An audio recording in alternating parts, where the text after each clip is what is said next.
Hello and welcome to In the Art Scene podcast, an art podcast that has it all. I'm your host, Galina Marquez, and I invite fascinating people to talk about their personal creative journeys, success stories, and inspiration.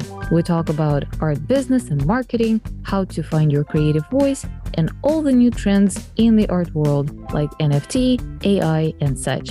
Join me and my guest for today's conversation. Hello, everybody. Welcome back to In the Art Scene podcast. And I am having a textile artist with me today, which I believe we haven't had any textile artists on the show yet. So please welcome Susan Hensel from Minneapolis. She's got quite a career and her work is absolutely, I've never seen anything like that. It's textile plus sculpture plus, very abstract, very tactile. I really want to touch it. I don't know if it's allowed though, but It is allowed. Thank you for having me, Galina. I mean, as an artist, I know artists who are very white glove about it. Don't even, point your finger at it. Not me. As artists, we work with the materials all the time. That's right. Yes. So I do actually want people to touch. There have to be limitations. If there's 100 people in a room, no, maybe we don't want 100 people touching it tonight. Or one toddler. Or what, exactly. With chocolate on their fingers. Well, actually, I stand corrected. We did have a textile artist on the show very recently. So that will be a great juxtaposition of what you do to what we have heard on the show before. So please introduce yourself and describe your art to our listeners who can't see it right now. Okay, well, I am indeed Susan Hensel, who wound up in Minneapolis about 20 years ago after living 40 years in Michigan and growing up in the Finger Lakes of New York. So I've been sort of working my way northwest. I work for the last 10 or 15 years in digital textiles. And what that means is that I design for a computer-aided embroidery machine, and I stitch it out, and then I take that fabric that I have designed, and I turn it into things. Now, the things they are turned into are pre-planned, but never come out the way I planned them because it's art. But the process of digital embroidery really is simply that stuff you see on baseball caps, sweatshirts, monograms, on things. That's what it's mainly used for. And about, I want to say 10 years ago, but I don't know for sure, I was at the Minnesota State Fair, which is a huge undertaking. It's the size of a small town. And you become a Minnesotan kind of officially by going to the state fair. Just saying. So I was at the state fair as an interloper, and I went to the demonstration building where they show off Ginsu knives, vacuum, food preservation, all kinds of things, the new gizmos. And I rounded a corner and I saw a Donald Duck being stitched out on an embroidery machine. Mm-hmm. And it was a pretty large image, probably 10 inches. And nobody was attending the machine. And it was stitching away. And that isn't what really attracted me, although I loved the sound of it. It was the color of his shirt. It was the most amazing blue I've ever seen in my life. And I knew at that moment that I was in trouble because I needed to possess this ability. I didn't know quite what I was going to do with it, but I could just see the glimmers of something that was important. And so I tried like crazy to get a grant for the machine. I didn't succeed there. So I got a 5-year, same as cash loan for my first machine. And then I did get a grant for my first piece of software that was Mac native because I am a Mac person. And it was a lousy piece of software, but I fulfilled the grant. I made it. I got the show up on time, just barely, by the skin of my teeth, because it was hard to get the information I needed in order to do this. All of the training that they tell you that they will provide with these machines is about how to put the teddy bear on the baby's, onesie Uh-huh. or the logo on the baseball hat. And that isn't what I was doing.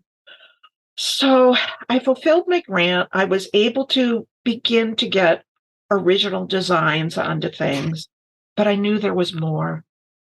I knew there was more. And one of the things I gift myself with every year, because it is way cheaper than therapy, is a week to 2 weeks at a cabin at Lake Superior. Mm-hmm.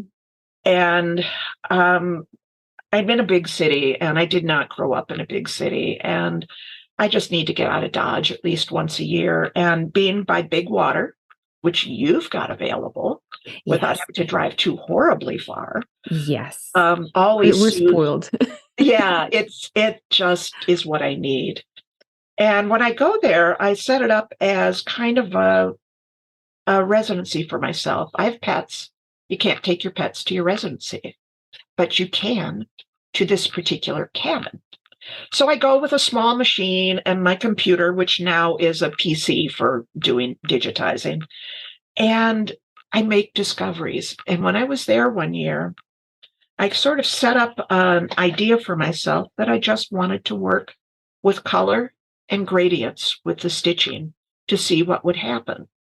And I began developing, some lovely flat colors, but then I started bending them. And then I realized, oh, I could design these with permanent bends. And I'm stitching for these pieces on polyester felt, which will take a permanent fold. And so I brought what I know about origami and about book arts into it because I'm a well-known book artist. That's what's in collections all over the United States. And I started applying that. And as soon as you bend these things, the physics of color comes into play. And the embroidery thread acts almost like a cross between a prism and a lenticular lens. The thread is triangular of all things in cross section, so that when you have Donald Duck's blue, which was the most ultramarine blue I've ever seen, when you bend that, you begin to get various shades of that ultramarine blue from a single thread. And so I'm developing things with gradients of, say, blue and various pinks on a black or a purple felt. You get a huge chroma there when you begin to bend it. And so the work becomes kind of mesmerizing. And I took it out on the rocky beach and I took pictures of it. I went, wow, now I know where I'm going. And it was back to my sculptural roots for sure. So that's kind of what I do and how I got here.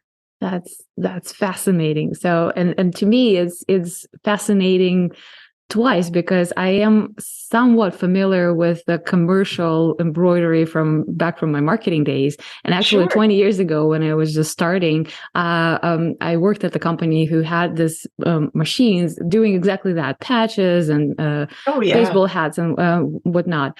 And we had a designer who was a commercial designer by trade, but on his spare time, he was actually a tattoo artist. And it was interesting because he was playing with the software to digitize of all things icons. Yeah. Like Christian icons to make a patch. Oh my goodness, yes. Yes, with all the, the shades, the skin colors, the folds of the fabrics. It was just mind-boggling to me, and it is still mind-boggling. And to me, when you were talking about your process, my first light bulb was like, what the heck? She has a commercial embroidery machine. I do. And then looking even at your backdrop right now, I am like, this is an enormous amount of work on the computer to do what is behind you right now. This is absolutely fantastic. You look at all of those gradients there and the textures. Yeah, and it's got such depth because Yeah. of what that thread does. Even without bending the fabric, it has visual depth that is amazing. I had no idea it's triangular, actually. Yeah, I didn't either for several years, and I started really investigating. I mean, how thread is made. I mean, I know how thread is made. I actually am a hand spinner in my spare time because it's fun, you know. And so I know how cotton and wool threads are made, but I started investigating what happens with these polyester threads and why do they look so different, even from the old rayon threads that were Mhm. used in embroidery. And I finally found the answer, and it is that it's basically a triangular cross section. They're called trilobal threads. So they Wow. have three parts. So obviously, even if it's not a perfect triangle, it's going to just scatter Yeah. light everywhere, which Wow. means you're going to get different, slightly different colors everywhere. And It's then, I fascinating. apply, I think it's called simultaneous contrast or something, but pointillism essentially. So you put different colors next to each other and your brain blends them in different ways. And so I'm working with that. But in terms of the time and the complexity, to me, I'm just drawing. The software is kind of like Photoshop and kind of like Adobe Illustrator. Mhm. And I'm pretty good at Photoshop. I understand the layers and drawing in layers. Illustrator still eludes me after this many years. It doesn't match my brain somehow.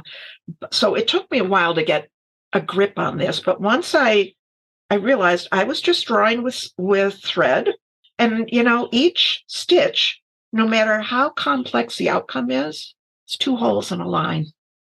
That's it. So we're drawing in straight lines anyways. And the program allows you to do fills of various kinds, rather like you can do in Photoshop. Mhm. And once I understood that, I went, oh, I can do this. And it lays it out visually for you, for all of us visual people, in layers. So there's this sidebar that goes, here's a little stitch thing you did, and then underneath it is another stitch thing you did, and underneath it is another. And you can move those around to see how it changes. That's amazing. So it's very intuitive in the end, and it's intuitive at the machine also, because I've been doing this art thing in general for more than 50 years. And so I'm at home with how my brain works in contact with materials and composition. So I don't often plan these things out in a big way like I did in my 20s. In my 20s, I drew everything to scale. I knew every step, what comes first, what comes second. Now it's like, whatever. I have a vague idea going in, and sometimes I'll stop the machine in the middle and just go, you're done. Because there's that intuitive process that can go on. Or you'll get to the end of a design and you'll go, ooh, needs some more. And I'll go back to the machine before I take it out, but back to the computer before I take it out of the machine, and I'll quick digitize it, a little area that I need to put in there. And I can put it in the machine, make sure it's in the right place, and I can stitch more. Um, so it can be an extremely intuitive process. And that's kind of how I work. I mean, my drawing is intuitive, all of my sculptures, because I'm trained as a sculptor mainly. And, I don't really measure. I just build and make them work. And I compare sides and all that. And I work totally intuitively. With a ruler, of course I do, but within limits. Yeah. Well, So I like the idea of the intuitive ruler. yeah, And I have to apologize for labeling you at the beginning as a textile artist, because I see how much more goes into it. You're working digitally so much. And actually I have a question. How long sure. does it take you to create a design? Because even buy the sculpture that is on your backdrop right now. And on your website, there are so many absolutely intricate sculptures that I discovered. They are all, it's not one piece. They're all consist of different little pieces of embroidery. So how long does it take you to create one sculpture or a design for one sculpture? Right. The design, in truth, is not that long, although I will tell you that when I'm digitizing, I lose time because it's one of the things that creatively sucks me in so far that I might start at 1 PM and suddenly go, what? It's 5? It's that kind of process for me, which does surprise me, but it suits me. So the designs themselves really only take, I would say, a few hours to a couple of days to perfect in the computer. And it's not all day. I work on multiple projects at once, for sure. And then the output will take much longer to come out just of the machine than it does to design it. My largest hoop is almost 4 feet wide. Wow. Yeah, and that takes, depending on how thick the design is, that will definitely take more than a day to stitch out. If I have a design or multiple designs in that hoop, it'll usually take a couple of days. And to complete something, because I am so intuitive, it can take months. The piece that you're looking at behind me, I had that wood piece for several years. It's, for those of you who can't see it, the piece is called Firmament, as looking up at the night sky, looking at the firmament. And the wood piece is an antique pipe mold that I found that's at a what sale. It is. That's what it is. That's gorgeous. Fascinating. It is. And I just picked it up because it was beautiful. I got 2 molds at that sale, which kind of started me down this route, but it took me several years to know what it was I was going to do with these things. And I almost gave this to a friend for Christmas, just mold, because she coveted it. And all of a sudden I knew what to do with it. And I had it for at least 3 years.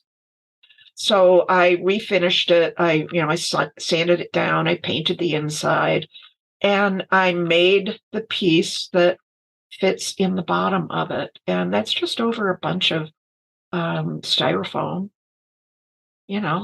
I drew, put the mold down on a piece of paper to make a template. So I didn't have to measure that. I just drew around the mold. And then I drew my template, and I was able from that to make my design. And I just made sure I left lots of extra fabric on the side to wrap around whatever I wound up wrapping around, which wound up being several layers of styrofoam. And that fit. And I was like, okay, that's cool, but something's missing. And then I went to a box. I have many boxes of things that didn't work or were experiments that I wanted to hold on to. And I also don't want to throw this stuff in the landfill. It's going to take generations to break down. Yeah, nylon. So I try to use up absolutely everything and donate what I can't use to schools and things. And I found one of these little diamond shapes that is filling in the depression where the pipe would have been formed. And they're sort of star-shaped, but what they are just little 4-inch squares with folds. Little universes almost. Yeah, and I propped them up on some recycled cardboard tubes, and so it comes together. And I think there's a little bit of brass and stuff on. Yeah, that there's a brass, what do you call it? A filter that you put inside a hose. Yeah, like, your garden hose, they always have these little filters. So a brass filter and a few beads here and there just to give a little bit more dimension. That's fascinating. And for anyone who can't see it right now, I'll make sure to put this image down in the show notes. So after or during your listening to this episode, go to the In the Art Scene podcast, find the blog post for this episode, and you will see what we're talking about, because description is amazing, but you guys, you have to see it. It's just fantastic. Well, and it was just published in Fiber Art Now, which is lovely. Also, the magazine Fiber Art Now. Oh, if you have a link to that article, that would be awesome too. Yeah, sure. Absolutely. Yeah, I'll write that down. And I'll send that to you. Yeah, because this one does get around for sure. And I exhibit, all over the United States and a little bit in Europe. And, you make the work, somebody's got to see it, as far as I'm concerned. Absolutely. Absolutely. Yeah. Well, I kind of want to drill down a little bit, because while we were talking about your textile experiments and sculptures, you dropped, very casually things that you are an intuitive drawer, you are a sculptor, you are a bookmaker. So can you shine some light on those things as well? At how many media am I proficient in? Yeah, you must have a body of work in all those medias too. And you said that the books, that was something that was first known about you, right? That you're yeah. Well, I haven't seen any, so I'm really curious. Yeah, as a sculptor, I think this is true of most sculptors. We are very materially oriented, and so what attracts us is not as much surface as messing with the stuff and messing with the tools. And what happens is that we wind up being trained, even in college, in a lot of different, I'm going to use a fancy word, modalities. We're trained in a lot of stuff. Okay. When I was in college, they wouldn't let women touch the power tools, unfortunately. But this is so. I'm come old. on.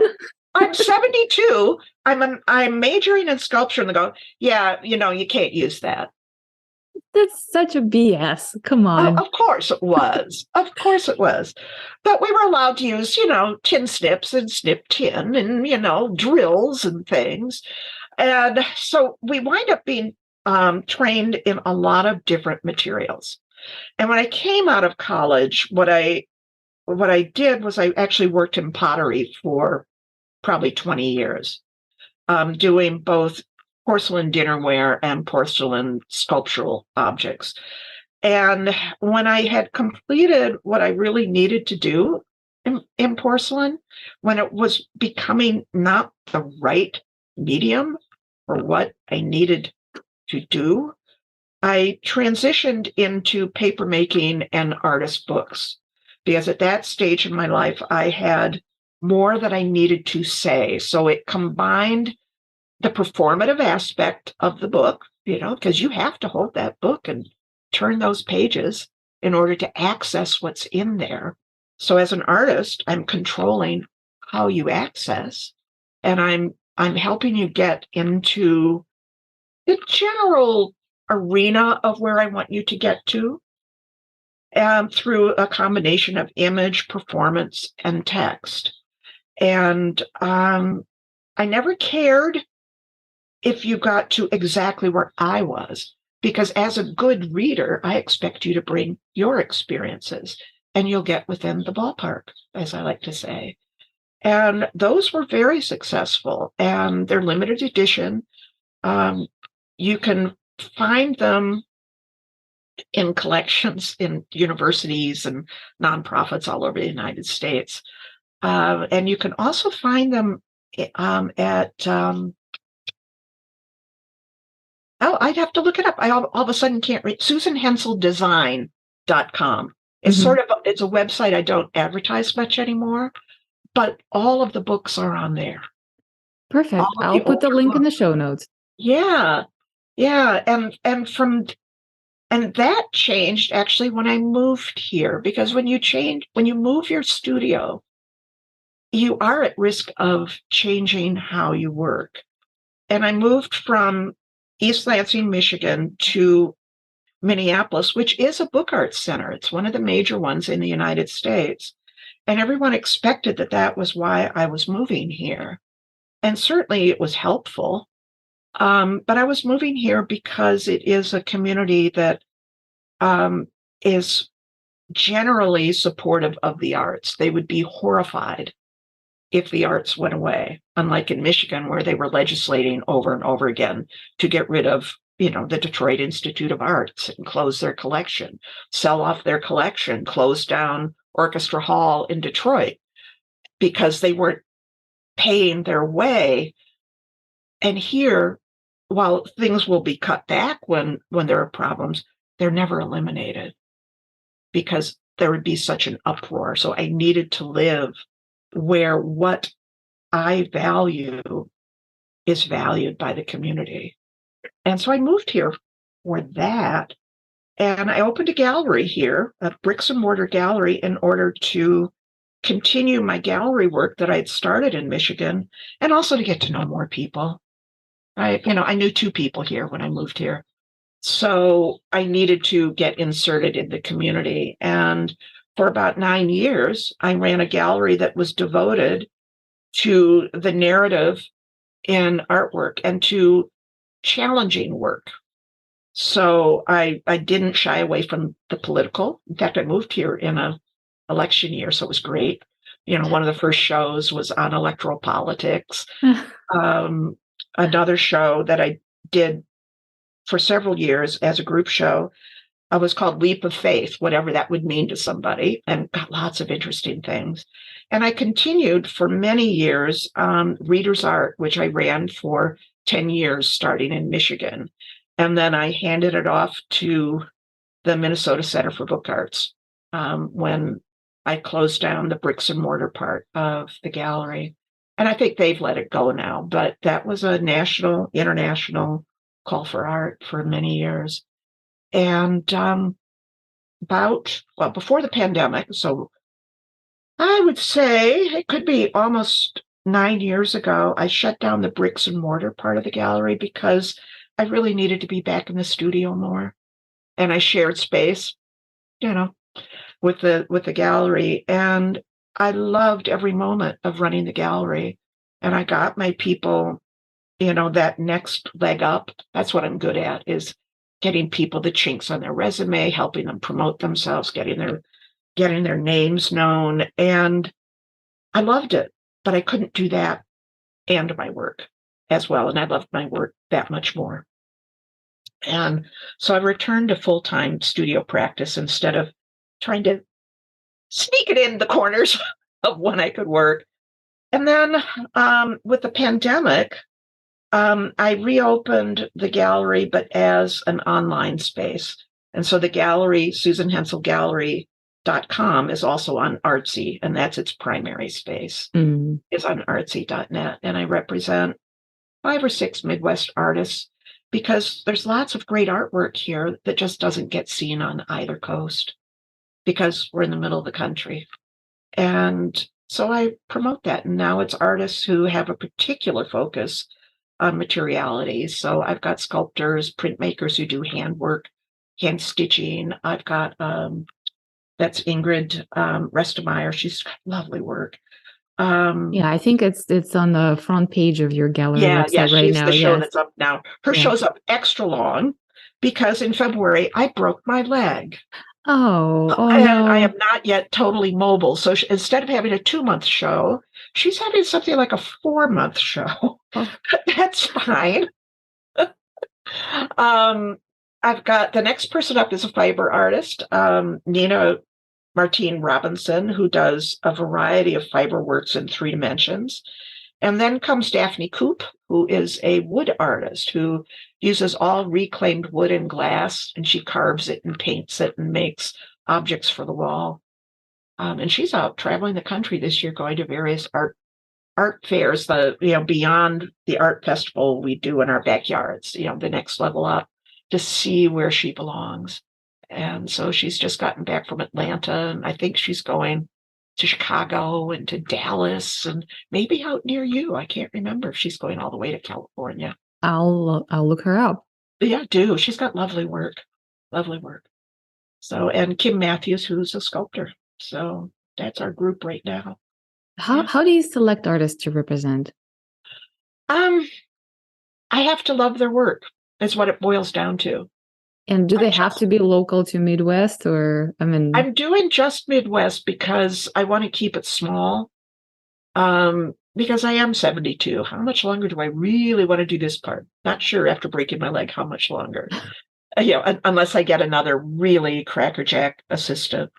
But I want them to have an approach that is somewhat unique, something that I feel like the rest of the world needs to see. So with Ingrid Restemeyer, I've loved her work for years. She was one of the first artists that I met when I moved here. And she does very small little, they're actually dry points, most of them. She does hand etching mostly on plexiglass, which gives you a different kind of ink wipe. And I recognized it immediately because, yes, I'm trained in printmaking too, because, that's one of the things I studied. And I understood it right away. And they're small. They're these little things. And she works up collages and basically done in the press, sheen collé, with handmade papers. And then she hand stitches into them. Oh, wow. And she's done this for years. And it's a slow, slow process. She works in corporate America. She works for Best Buy, and I can't remember what she does. It's somewhere deep in the marketing department. And she comes home and does slow things. And they're gorgeous. And I had seen Daphne Coop's work separately, and it turns out they're best friends. Who knew? But I had seen her work for years and had fallen in love with it because the mark of the hand is everywhere on it. I mean, it's meaty. It's heavy duty work. And Daphne is this tall, reed thin person who looks like a dancer. I don't think she is, but she's got that build, and she's kinetic. She's got to move. She's one of those people, and you see it in her work, and it's so strong. And Kim is a sculptor who works at a very modest size, and she too works in corporate America and has learned how to be productive in those little bits of time. And she actually works in concrete over styrofoam bases, and then she meticulously hand paints these geometries that have to do with color theory and form. And they take her months to complete.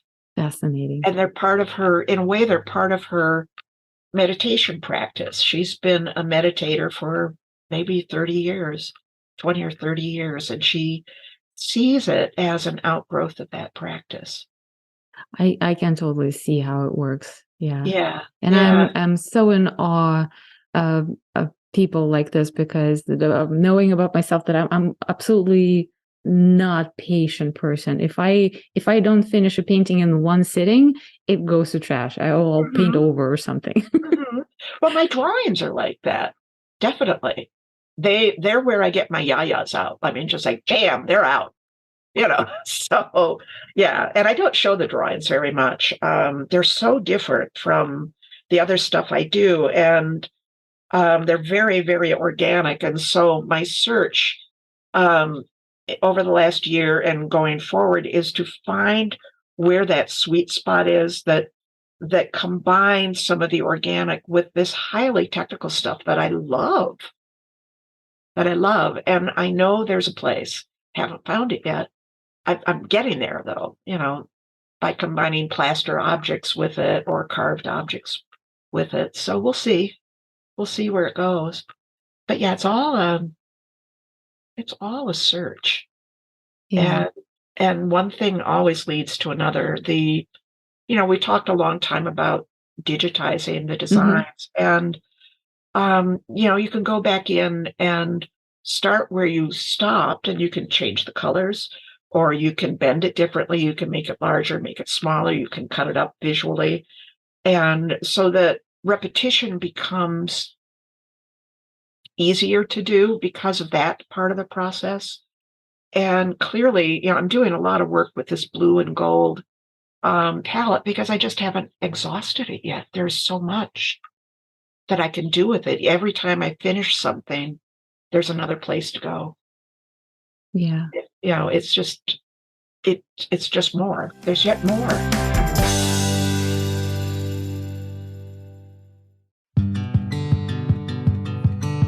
Hey, In the Arts Scene listeners.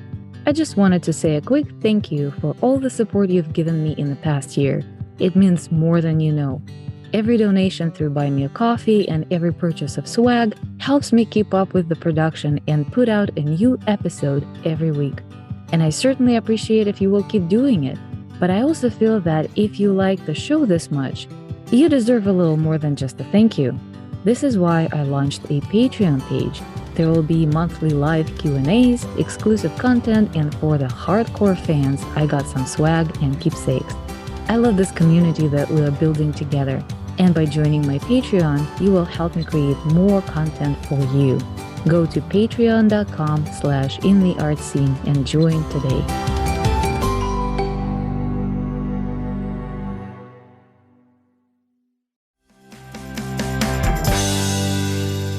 We talked a lot about your experiments and discoveries and your background in sculpture, but when and how? What was that moment when you first decided that you were going to make a sculpture out of your stitchings?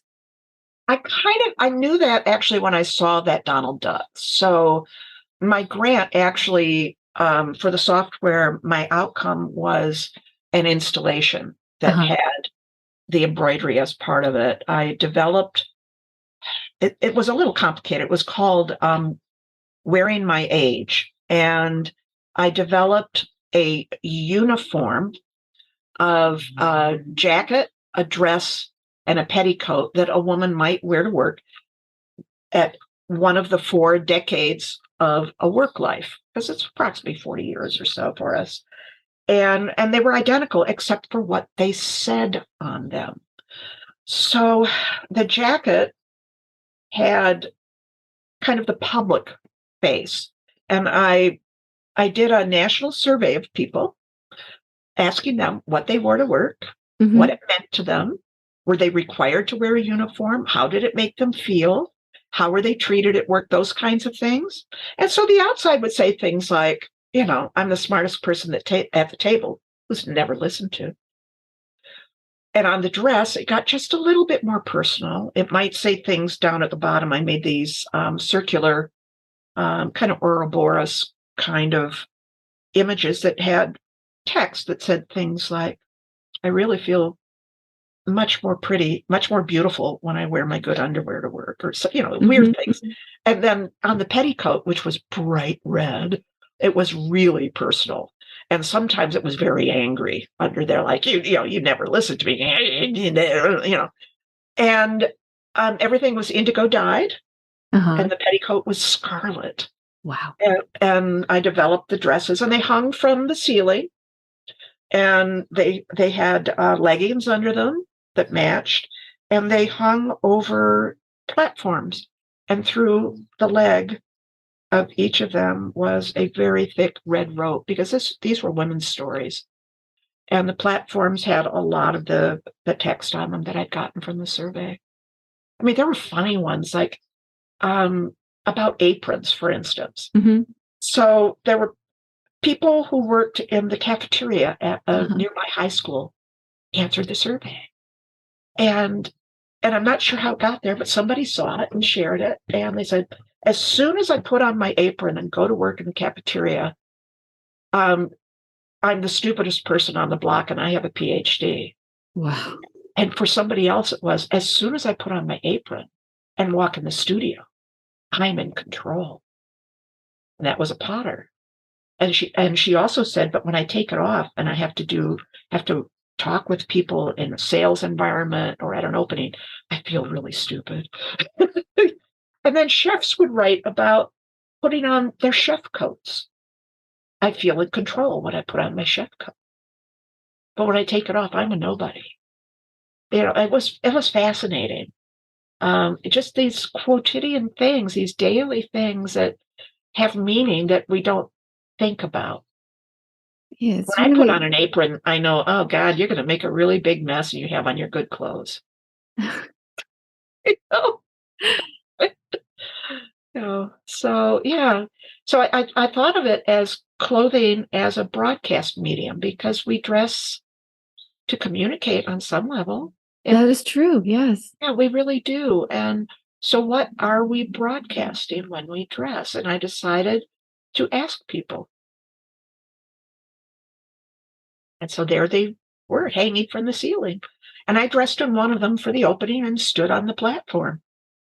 So Oh my God, I need to see a photo of that. it's somewhere hidden on the website. Look under the installations part. Okay. Yeah. Yeah. Yeah. I've done a lot of it. Do you mind if I put it in the show notes? Oh, no, go right ahead. Awesome. It's where the embroidery started. And I broke more needles, wasted more materials than you could even imagine. But I got through it. Because I knew nothing about this machine embroidery when I started.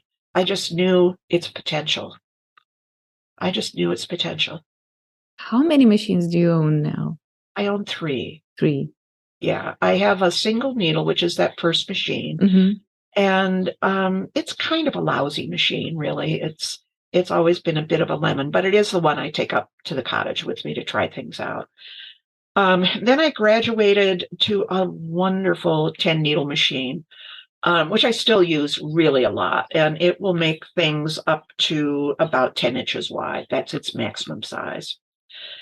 And the advantage to 10 needles, 15 needles, whatever, is that you don't have to keep threading the needle. Each one of those needles does one color. And each of those needles, because the machines are scary looking, they got all these dials and things on them. They just look horrifying.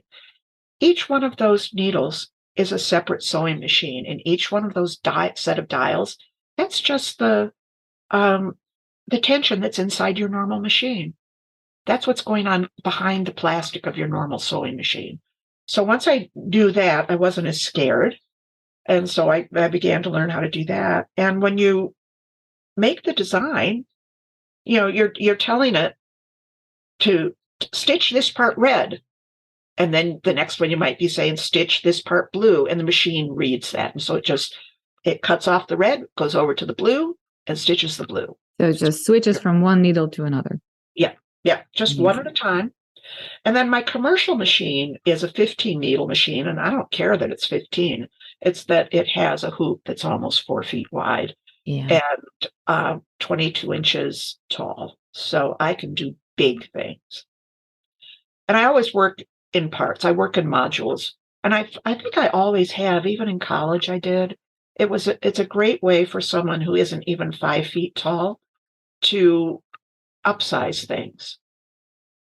And it also gives you toys to play with. I got more of them. Oh, good. What if I had 100? Those are the things that go through my mind. Yeah. Oh, that is so cool. What if I had a bunch of them?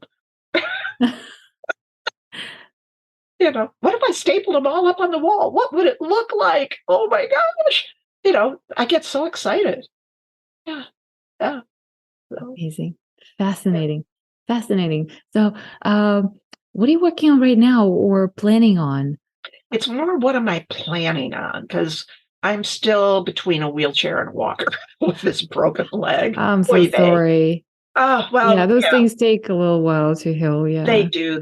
Yeah, I broke it in 2 places, so it takes a while.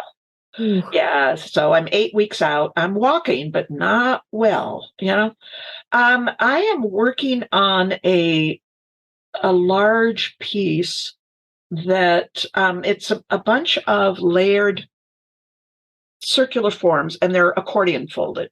Mm-hmm. And they're done in layers so that I have the largest circle is about 36 inches across.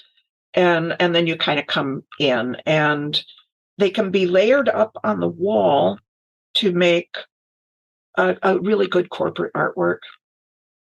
And I would like to fill a wall. And I have 3 modules more or less done, but I fell just before I made the armatures. So that's going to have to come when I can stand up at the table saw or whatever. And I've got another piece in process that I had just ordered the wood for. I ordered in maple. A lot of my multimedia work with wood has been with mahogany. But this piece is in some paler colors. It's pinks and greens and blue. And I felt it really needed a maple piece to affix them to. And it's fan objects. And it will be part of probably the Wayfinding series or the start of a new one. I'm not sure. I'm not sure. But those are in process. And then there are a few other things sitting on the table that I'm just playing with to see what they need to be. But while I'm confined to mostly sitting, yeah, I'm drawing and I'm making accordion books that eventually I will put covers on when I can stand up and cut the covers. So it'll come. It'll come. But before that, I'll probably do my taxes, you know? That's Yes. Yeah, because I had to do whatever you call that, a delay on that. I had to call the tax preparer the day after I fell, saying, "Oh, Mark." For everyone who's listening, we're recording on April 12th, so Susan really needs to hurry. Taxes. No, they won't. I have an official delay. I have to, but right. Yeah. So your process, let alone the creativity, the process of working and stitching and digitizing, is so unique. Mm-hmm. I don't know anyone else doing it. That's what I was going to say. I don't think anyone else is doing anything quite like that. So my question is, are you teaching or planning to teach this process to other artists? Not really. At this stage, I don't mind sharing it, frankly, but I don't want to teach right now. I do mentor one-on-one, and that's more my speed right now. And the people I'm mentoring a photographer who wants to figure out her next steps in terms of exhibiting her work. She's a fairly recent MFA graduate and wants to know more about how the market works and where she should be looking and how to look for it and how to judge. And I'm working with a fiber artist whose goals are really just to have a couple of good shows a year in the area. But for her, because she's got limited time to work, she's got a very complicated life, how to look at things as bodies of work and how to develop them. And it's okay to be all over the map as long as you're developing bodies of work eventually. Because your aesthetic still comes through, and so that's what we're working on there. How to talk about it, how to look at it, and which ones are worth developing more. Yeah, but in terms of digital embroidery, have you ever had anyone interested in learning your process? And people visit fairly frequently, and they're kind of surprised. They want to see it, and it is mesmerizing to watch. The machines, they're very rhythmic. They're kind of loud, but they're not. I mean, I did get a test done. They are not at a level that's going to damage your hearing. But there's something mesmerizing about watching the needles going up and down and the hoop kind of jittering back and forth. But it's also the sound because it goes kind of like a train. Like a train. Yeah. And so I find it very soothing. I've done a few open houses and on-site things where I've taken a machine and a computer and I've demonstrated and I've stitched out and people can go home with things. But I don't know, nobody's asked. And the way I teach, which probably won't surprise you after talking to me this long, is very intense. I put everything into it. And then I'm exhausted for a week afterwards. Because I feel very obligated to the people who pay me. I want them to get what they pay for, because I have been very angry at teachers who come in and just dial it in. It's just, no, I don't dial it in. And I develop relationships with my students and I keep in touch for years. This is how I operate. So, yeah. Yeah, I mean, one of my star students is out in Hawaii now, Amazing. and she's doing, she got trained in art therapy. That's what she went on to do. But she was just one of the most amazing students I ever had. And we stay in touch. So, yeah, I don't dial it in. Well, yeah, if you're getting an apprentice, it should be a dedicated one. Yeah, and when I have assistants, it's usually one day a week because I'm not quite organized enough to organize beyond that. But it's also a learning situation. And so it's mainly administration, but sometimes some hands-on stuff. And it's all about what it takes to run a studio. And they go on to do things. So I usually hire people who are just finishing up their undergrad and are floundering a little bit. They aren't necessarily art students. My latest one, who just moved to Scotland the day before I fell, um, she was a poli-sci major, and now she's looking toward maybe book conservation or some combination of library and archiving and hands-on, and as well as just all the data entry stuff that's part of that. So that's kind of how I like to do it. Yeah. Yeah, I love to hear that you're mentoring artists from all different mediums and all Yeah. different Yeah. directions, because not only in in the fiber arts or like whatever is close to you, that you really bring up something in people that is already inside them. It's amazing. Yeah. Well, I think that creativity is creativity, and we all have it in us, I like to say, whether it's how you set the table or how you sew something. I mean, it doesn't really matter. We all have aesthetic impulses, and for some of us, it's overwhelming. I mean, I spend my whole day doing these things, but we all have them, and so it is possible to mentor across media, because the things that make visual art exciting, there are commonalities of composition, of color, of contrast, of line, or of content. And so I've been at this a long time, and I'm clear it's from my point of view, but I'm also well studied.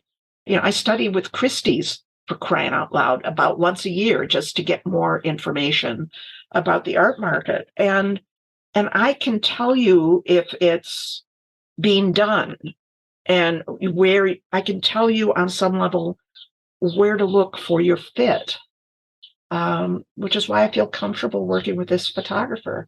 And she's crossing over with installation and textiles, but also with just some handheld things. She's done some Viewmasters that are wonderful. So, so she's got the potential, and she just, I've worked with people who are working on grants, and for your listeners, almost all artists, even the ones that you've heard of, have day jobs. That's normal. So don't beat yourself up. So it's how to do your art, even though you got all these obligations outside of the studio. And so with people who've gotten grants, it's been just how to fulfill. Yes, I know you have a day job. Who doesn't? I don't. I'm 72. Yay. But, it's normal to have a day job.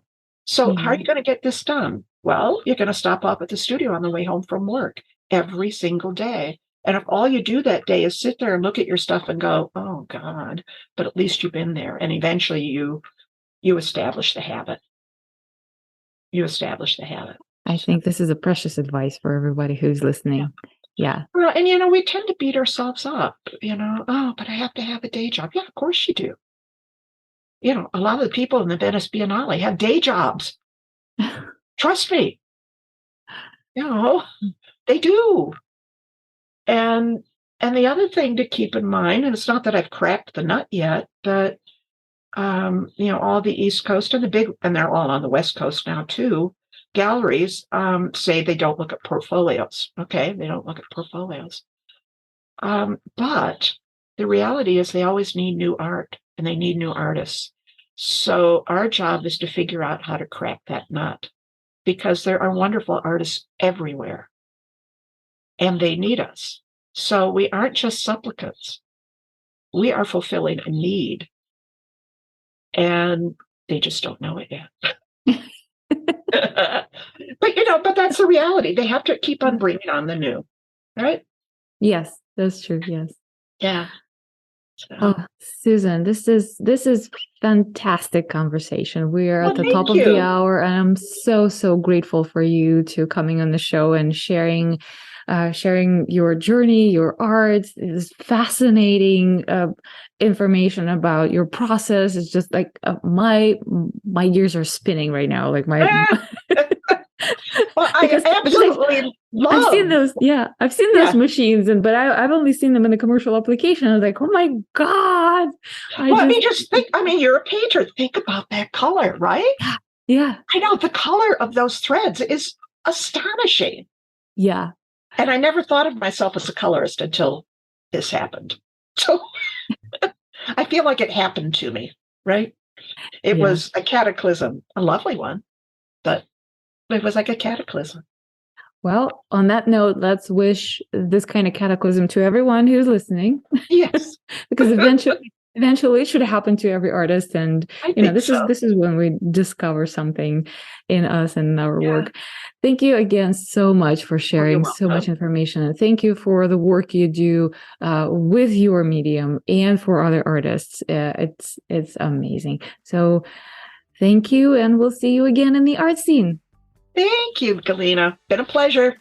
And for everybody, go to the show notes, because I am absolutely linking everything that we were talking about in the show notes. And there will be some samples of Susan's work if you haven't seen this. I am just starting to put things on YouTube, so you may or may not find this video, but anyway, all the links and references and images will be in the show notes on intheartscene.com. It has been another episode of In the Art Scene podcast.